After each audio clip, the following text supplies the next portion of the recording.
Assalamualaikum warahmatullahi wabarakatuh. Alhamdulillahirabbil alamin.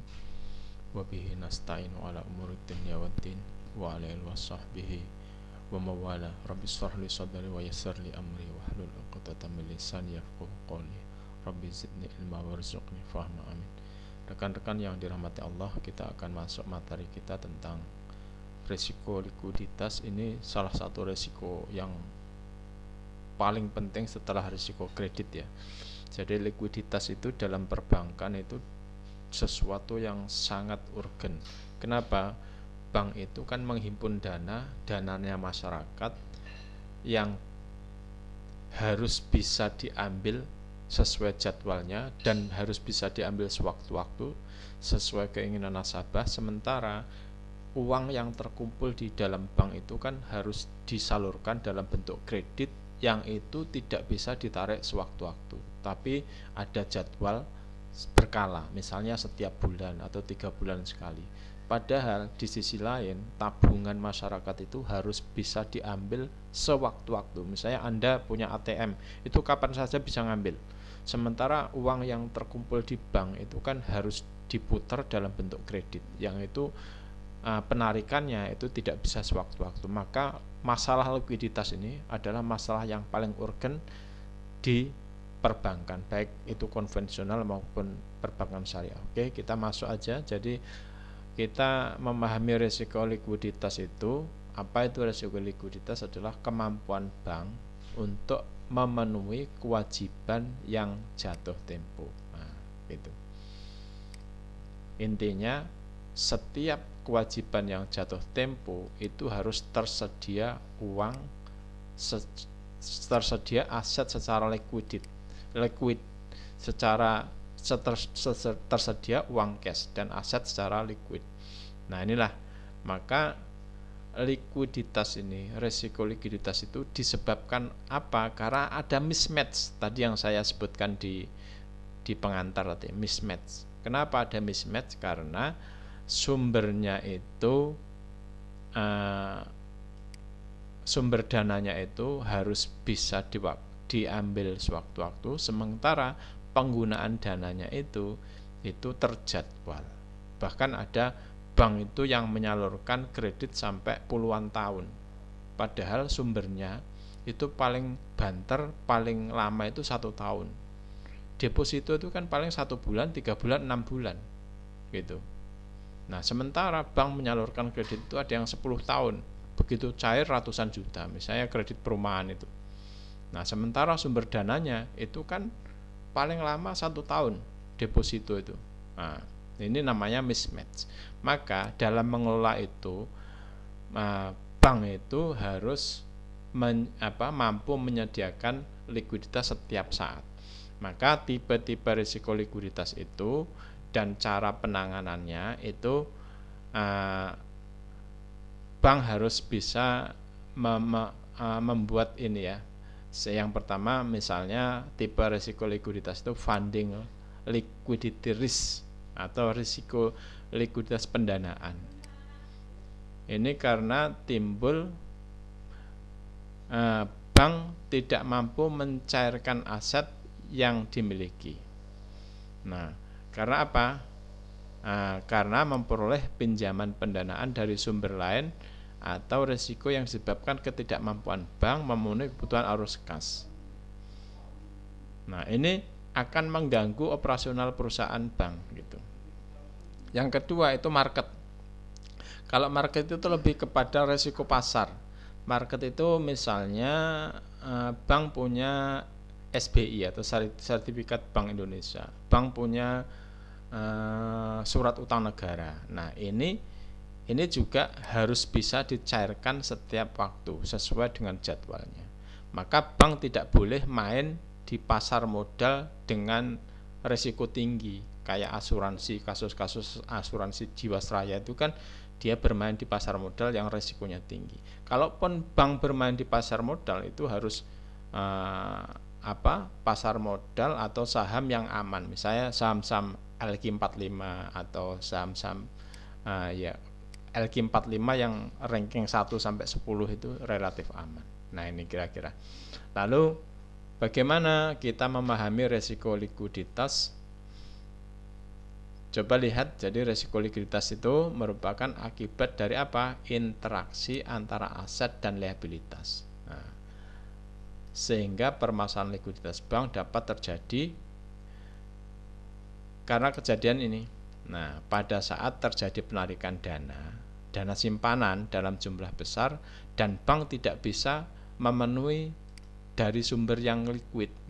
Terus yang kedua, bank telah memiliki komitmen, misalnya mencairkan pembiayaan hari ini, tahu-tahu nggak ada uang. Nah, misalnya itu. Nah, terus lagi terjadi pemburukan aset. Nah, sehingga nasabah tidak dapat melakukan pembayaran dan tidak ada uang masuk untuk bank. Misalnya kredit macet. Nah, misalnya. Terus bank kalah clearing. Clearing ini kan gini, jadi kalau clearing itu, bank itu setiap hari itu kan misalnya kamu narik ATM, kamu transfer, ada LC yang cair, itu kan bisa dilakukan penarikan pencairan di semua bank. Nah, karena bisa dilakukan di semua bank, maka terjadi kewajiban antara tarik dan menerima. Nah, ketika bank itu kalah clearing, artinya apa? Jumlah dana yang harus dikeluarkan lebih besar daripada dana yang diterima karena clearing, maka ini akan mengakibatkan risiko likuiditas. Nah, dampaknya apa? Dampaknya bank dapat mengalami kegagalan apabila aliran kas dari simpanan, pembayaran kembali, pembiayaan atau penjualan aset tidak dapat memenuhi kewajiban.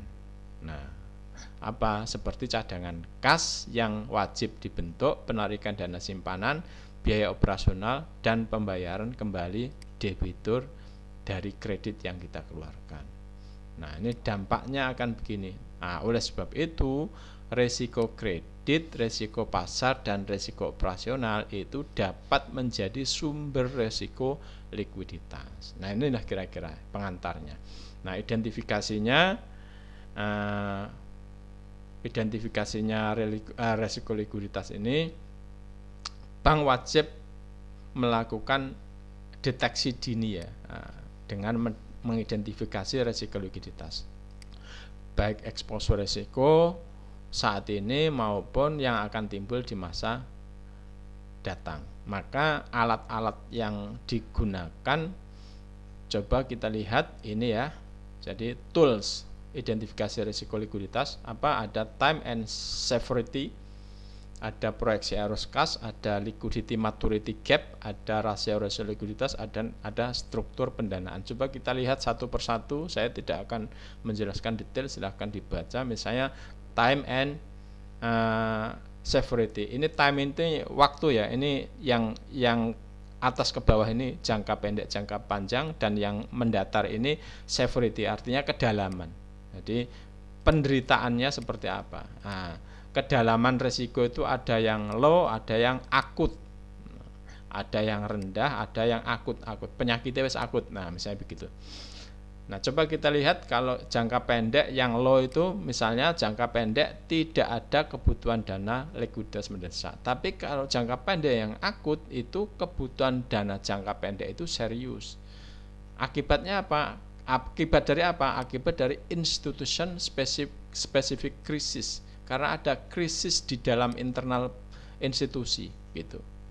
Nah, ini ada krisis apa? Krisis keuangan karena tidak bisa menyediakan likuiditas. Nah, ini kalau jangka panjang yang low, dalam jangka panjang ini mampu menyediakan likuiditas. Tapi kalau jangka panjang yang akut dalam jangka panjang, ini tidak dapat menyediakan